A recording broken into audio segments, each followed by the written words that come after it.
Mais BG Galbé, avant tout venez vous procurer mes livres en description et demandez vos entretiens galbage téléphoniques et vos vidéos personnalisées à cette adresse mail. Galbe à vous et bonne vidéo.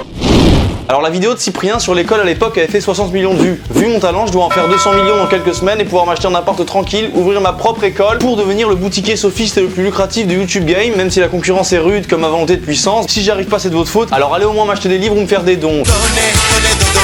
Dieu vous le rendra au centuple, il est bon payeur, je le connais. Moi je connais. C'est pour ça que je suis si sage, je suis sage comme une image, faite à l'image de Dieu, n'est-ce pas? Alors le sujet de la vidéo, je le connais bien parce qu'entre les heures d'école et les heures de colle, j'ai beaucoup subi cette forme de pénitencier à me toucher le pénis entier. J'étais un gland pris dans les chaînes de l'ennui désertique de ces heures d'inapprentissage catégorique. Mais j'ai 2-3 restes, 2-3 zestes mémoriels à fournir. Je le fais pas pour moi, je le fais pas pour vous, mais pour la postérité.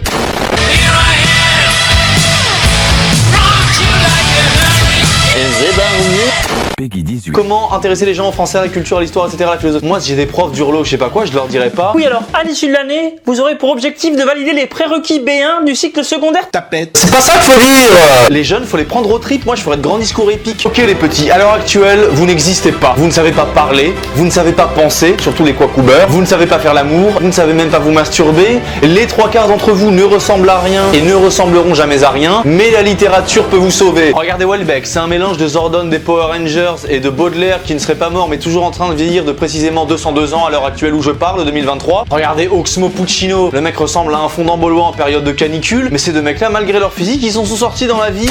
Mais pour les intéresser à la littérature, faut qu'on arrête de leur faire lire des trucs à la Marguerite Duras, Primo Levi, Candide, même c'est nul, La Cigale et la Fourmi, Bonne nuit les petits, pourquoi pas Petit ours brun. Moi je n'aime pas ça. Non, moi je vais vous dire, mettez l'autobiographie de Casanova, Georges Bataille, Crépuscule des idoles, Dracula, mettez la généalogie de la Galbe. Voilà, ça a de la gueule un petit peu, mais le ministre de l'éducation, c'est Gabriel Attal. Gabriel à table, hein, on dirait ça daronne, viens manger les femmes à table.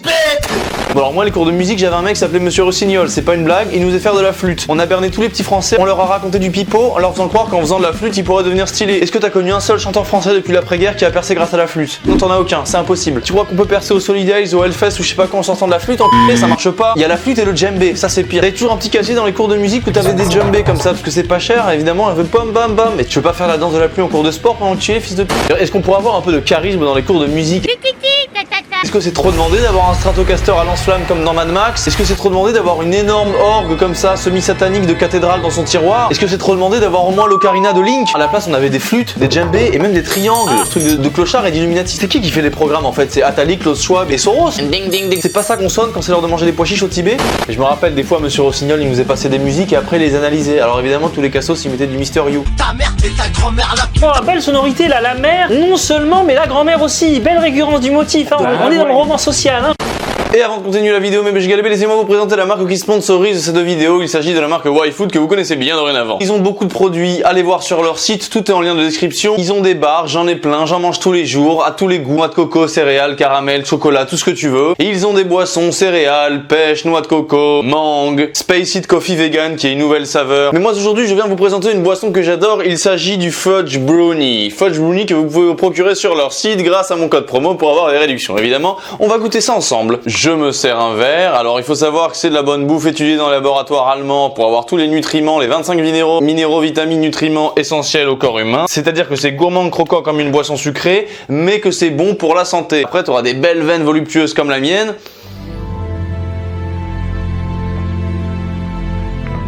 C'est si onctueux. Gourmand comme un brownie et nourrissant comme le régime le plus sain du monde. Si tu n'as pas le temps ou pas l'envie de te faire à manger, si tu es au travail, si tu es en randonnée, si tu es de sortie, tu peux prendre des petites barres dans ta poche, une petite boisson et tu manges ça, ça remplace ton repas. Voilà, quand t'as pas le temps, tu peux te prendre ça, c'est nickel. C'est pratique, avec les codes promo, c'est économique, c'est bon. T'as tout à y gagner. Philosophe-YouTube, c'est le code promo. Allez en description, allez sur leur site et goûtez ça ou tous les meilleurs parfums que vous préférez. Ils en ont moult, vous irez voir par vous-même. Merci à YFood d'avoir sponsorisé ma vidéo et on continue mes BG Galbé.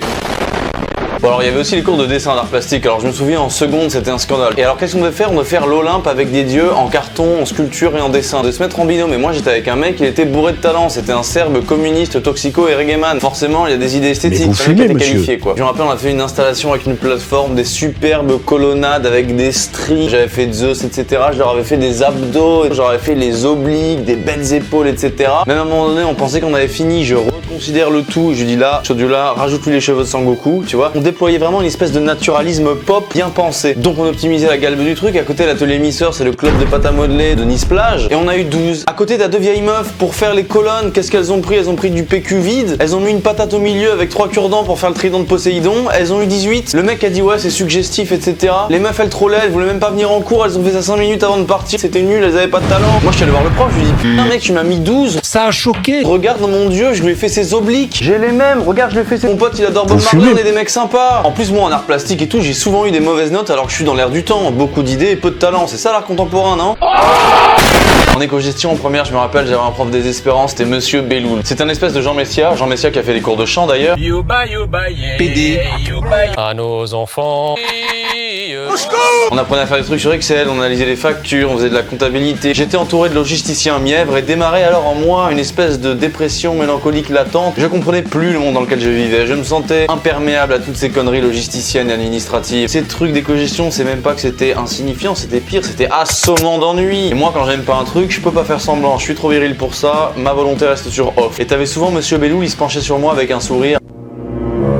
Regardez l'encart de la facturation. Ce n'est pas professionnel. Et le libellé n'est pas aux normes de facturation française. Le format de la facture n'est pas conventionnel. Tenez-vous droit, s'il vous plaît.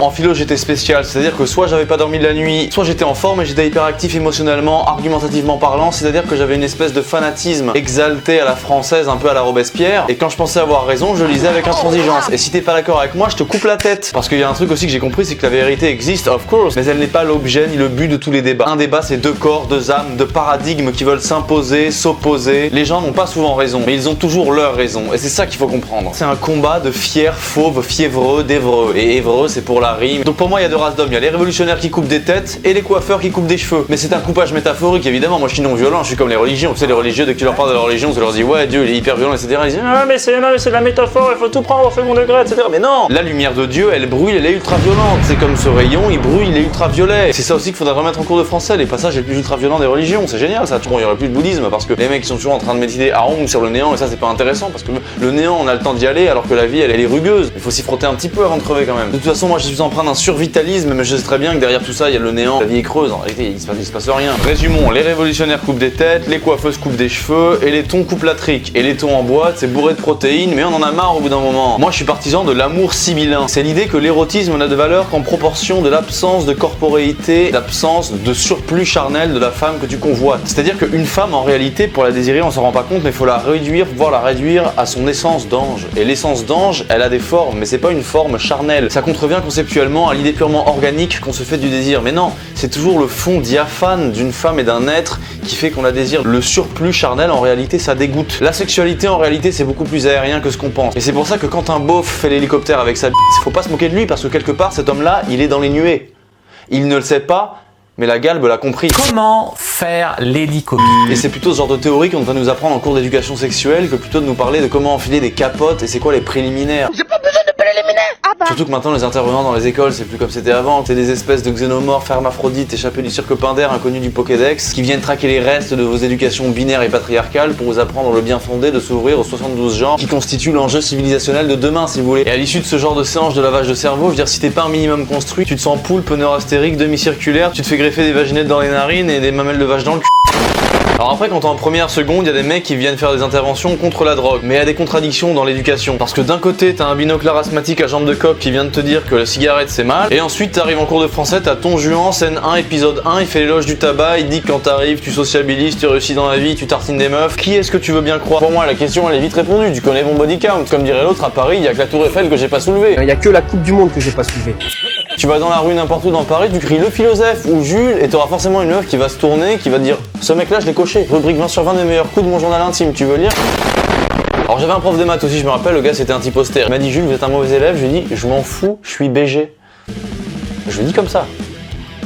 Personne à moufter dans la salle. Vous voyez la burne que je peux être? J'ai même été burn-out en cours de SVT. Et bah oui, en cours de SVT, à un moment donné, je me suis mis burn-out et je me suis blablabla dans le fond de la classe. Bah oui, mais au lieu d'aller disséquer des cuisses de grenouille ou d'aller voir l'avenir dans des tripes de faisan, moi qu'est-ce que je fais? Je sors mon anatomie et je la découvre directement en cours de SVT. Comme ça, je fais d'une pierre deux couilles. Dire mais moi au collège, tellement je m'ennuyais, on aurait pu m'appeler Masturbin. Hein. Philosophe au collège, c'était les aventures de Masturbin. Je les pose sur la table, ping, pong, bonjour, enchanté, on peut jouer à deux. Je veux dire, si j'ai pas de partenaire, je fais du bilboquet avec Bilbo le Hoplite. Chirurgie n'a aucun sens, je suis comme la vie. J'ai 3 cadavres dans le placard. Non, je plaisante, mais ça commence à sentir quand même.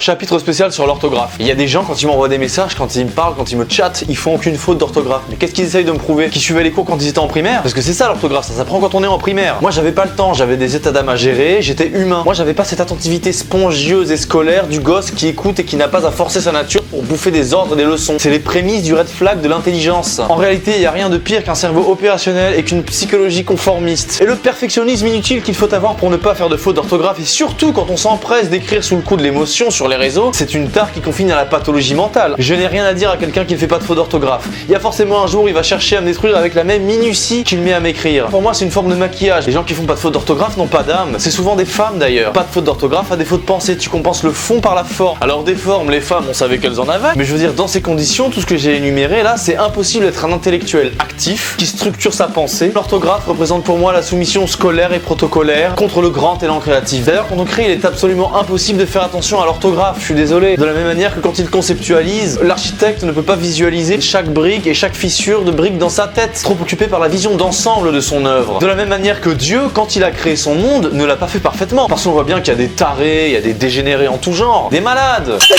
Dieu est un fautif orthographique. Ah oui, mais je le pense. Mais il a créé des hôpitaux et la médecine. L'écrivain, l'artiste, il a créé des éditeurs, mais il n'est pas lui-même là pour faire le sale boulot. Il délègue. Il n'a pas une âme de traitement textuel. Je n'ai pas ça. Rappelez-vous que Dieu fait des fautes. Et moi, quand on m'alpague et qu'on me dit « Oh, le philosophe, tu fais des fautes d'orthographe », je dis « Eh les gars, vous avez vraiment de la chance que le blasphème ne soit pas puni en France. T'as vraiment de la chance, hein, sinon j'aurais pas pu méditer longtemps sans m'énerver contre toi. » C'est ce que j'ai dit à une éditrice quand j'ai voulu me faire publier. Je lui ai dit « Ok meuf, tiens mon manuscrit, tu le lis, lis-le, tu médites un peu et tu médites après. » Elle a rigolé. Médite, elle s'appelait. Elle m'a dit que j'avais de l'humour. Je lui ai dit « Tu rigoleras moins quand tu verras mes fautes d'orthographe. » See you guys, you know what I mean?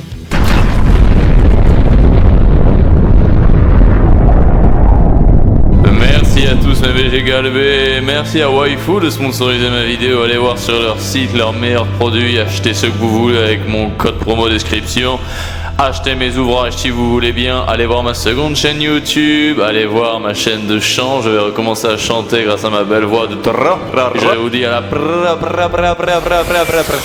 il n'y a pas de honte à être un mendiant de l'amour, allez galbez-vous.